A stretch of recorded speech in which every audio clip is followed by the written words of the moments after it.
Who is the right partner for someone with avoidant attachment? Picture this. You meet someone who radiates calm and independence. They don't overwhelm you with affection or demand constant attention. Instead, their composure feels refreshing, even safe.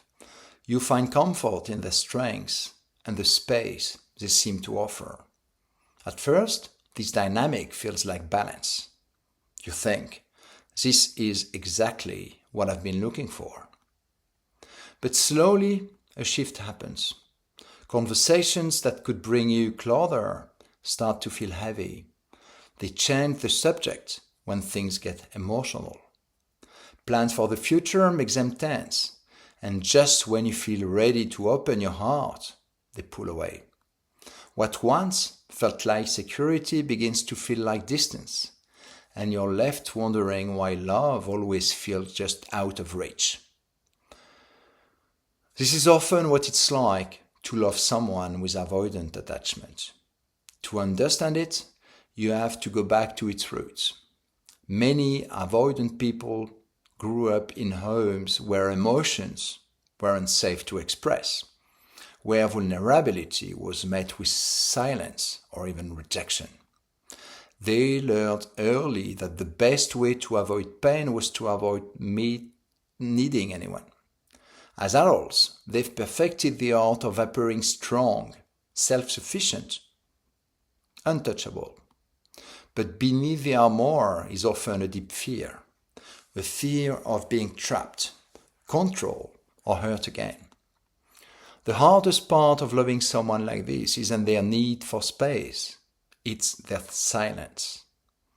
Avoidants rarely share their needs. They may crave closeness but never say it, feel suffocated but can't explain why, or quietly long for connection while pretending they're fine.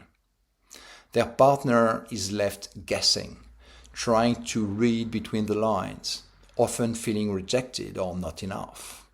And here is the truth. No one can adapt to needs that are never spoken. Without honest communication, relationships fall into a painful cycle. One partner chases, the other retreats, and both end up feeling misunderstood and alone.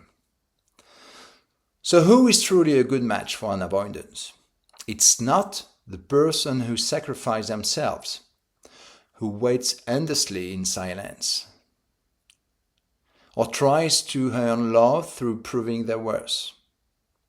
The best partner is someone grounded and secure, who can love without suffocating, respect boundaries without resentment, and remain steady even in moments of emotional distance. Take Claire, for example. Her partner tends to withdraw after stressful days. Instead of panicking or blaming him, she calmly says, "I'm here when you're ready," and focuses on her own passions in the meantime. Her response sends a powerful message. You're free and you're safe. The calmness becomes a lifeline, making him feel safe enough to come closer. This is where true connection begins, through consistency, respect, and empathy.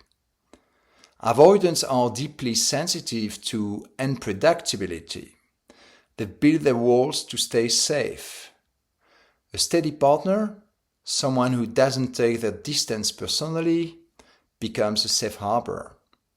Over time, these defenses can soften, and the avoidant begins to realize closeness doesn't have to mean danger.